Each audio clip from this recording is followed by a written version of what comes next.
এটা বেতি তুলতেছে। এগুলা তুলে আগে রোদ্রে শুকানো লাগে, এরকম ফাটানো লাগে বাঁশটা আস্তে আস্তে, তারপর এরকম করে নিয়ে আমাদের তখন লাস্টে ফালটাটা এরকম হয়ে যায়। হওয়ার পরে এটা আমরা এইভাবে আমাদের কাজ করা লাগে। এইভাবে কাজ করলে তারপরে চটাটা তৈরি হয়। যে কোনো ধর্মের মানুষ মারা গেলে এটা লাগে সৎ কাজের জন্যে। হিন্দু মুসলমান এটা ঘিরা দেওয়ার জন্যে, এর সাথে খাবাসি চাটাই এটা ব্যবহৃত করে। আমার এই ব্যবসা আজ থেকে 40 বছর আগে রাজবাড়ির লোক করতো, এই অঞ্চলে ছিল না এই চলন। পরে ওই রাজবাড়ির লোক যখন এখান থেকে এই ব্যবসা করছিল, সে যখন চৌরাস চলে যায়, সে আমাকে শিখাই দিয়ে গেছিল যে এইভাবে আপনি করলে পারে উন্নতি হবে বা আপনি চলাতে পারবেন। তার নির্দেশনা অনুযায়ী আমি সেইভাবে সততার ভিতরে 10 থেকে 12টা 8টা 7টা লোক এরকম খাটানির পরে আমার এই ব্যবসার জীবন প্রায় 40 বছর হয়ে গেল। কর্মচারীদের কন্ট্রাক্ট হিসাবে যে যত হাত বানাবে তাকে সেই হাত হিসাবে টাকা দিয়ে ওরা বাইঁধে দিলে পরে এরকম খোপ করে কাবাড়ি দিয়ে বাইন্ধে কমপ্লিট করে দিলে পরে 10 টাকা, আর বোনাই নেওয়া হচ্ছে 8 টাকা। এগুলো বিভিন্ন কাজে লাগে, যেমন ঘরের চাতাল, ঘরের বেড়া, এইসব কাজে এগুলো ব্যবহৃত হয়। এটা কাটছি, এটা কাটে চটাটা তুলতে হবে। 4টা 5টা 3টা বাঁশ বুঝে চটা ওঠে। জি জি, যত গায়ে মাংস থাকবে তত বেশি হবে। না, এটা অন্য বাসে হয় না, এটা পাহাড়ি মুলি বাঁশ। দিনে একটা লোক 16টা 17টা বাঁশের কাজ করাবে, 600-700 টাকা বোধহয় হাজিরি হয়। কাজ করতে গেলে তো হাতে অনেক সময় সমস্যা হতেই পারে, যেমন হাত পায়ে কাটে, হাতে ম্যাক্সা ফোটে। এখানে সব জায়গার লোক আছে, টাঙ্গাইলের লোক আছে, কুষ্টিয়ার লোক আছে, রাজবাড়ির লোক আছে। আর এই মুলি বাঁশ দিয়ে তৈরি হয়, এই যে গরমে আসছে এখন, গরমের সময় চাতাল দেওয়ার জন্যে, তারপর আপনার ওই পেঁয়াজ রসুন রাখে এই জন্যই তৈরি হয়।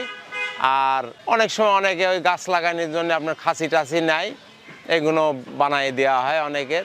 আর ওই বাঁশটা আপনার আমাদের মেহেরপুর গাংনীর থেকে আসে, বড়াক বাঁশ বলে, কেউ বুড়ো বাঁশ বলে। ওইটা দিয়ে আপনার ওই টাকার তৈরি হয়, বিল্ডিংয়ের কাজ তৈরি হয় শাটারিংয়ের জন্যে, আর ওই প্লাস্টারের জন্যে, আর এই মৃত্যুর জন্যে, দাফন কাফনের জন্যে।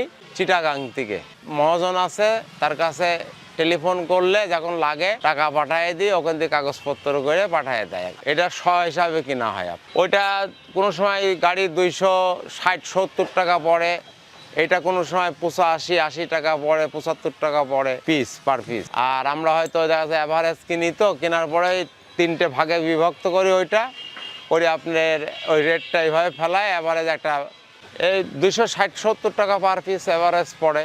এটা আছে সব থেকে ভালো, এটা আপনার 120 টাকা হাত, এটা মিডিয়াম, এগুলো 90 টাকা হাত। আরেকটা আছে যে একবারে সর্বনিম্ন নর্মালটা, এটা আপনার 60 টাকা মতো হাত বিক্রি হয়। দেখতে একই রকম, পার্থক্য হচ্ছে যেটা শুধু বাঁশের নীল, সব থেকে বাঁশের নীলের ভালো, এই জন্য এটার দাম বেশি। আর দ্বিতীয়ত পার্থক্য হচ্ছে এটা বাঁশের মিডিল, দুই পাশ একই রকম, মানে মাঝখানের অংশ এটা। ও যারা দরিদ্ররা আছে, আমার নির্দেশ দেওয়া আছে, যারা অসহায়, মাটি দেওয়ার সময় যদি এটা না টাকা পয়সা দিতে পারে, আমি ফ্রি এমনি আল্লাহর রাস্তায় আমি মুসলমান হিসাবে তাদেরকে যে ধর্মেরই হোক গুলা আছে দান করে দেই। অনেকে আপনার বেওয়ারেস মারা গেছে, প্রশাসন হয়তো রাত্রিরে আইছে, আমার কাছে বলছে, আমি তাদেরকে এমনি দিয়ে দিছি। তারা নিয়ে গেছে, বলছে যে তোমার টাকা কত লাগবে, আমি স্যার আপনি দিলে দেন, না দিলে স্যার না দেন, আল্লাহ রাস্তায় মাফ করে দিলাম। ও অনেক ঈদের সময় যারা সাজায় তাদেরকে লাগে, আমি বলেছি মুসলমান হিসাবে আল্লাহর রাস্তায় যদি এই টাকা পয়সা দেবেন, না দেবেন ভ্যানওয়ালার ভাড়া দিলে আমি ওই খুশির জন্যে সব ধর্মের লোকের কাছে আমি এমনি দিই, যা দেয় তাই আমি খুশি করে নিয়ে আমি করি। আমার লস কিসের, মানুষের জন্য যদি মানুষ করতে পারে কিছু, এটাই আমার চিন্তাধারা। এইটা কোটপাড়া 4 নম্বর ওয়ার্ড, কোটপাড়া নাইকেলতলা বলে পরিচিত।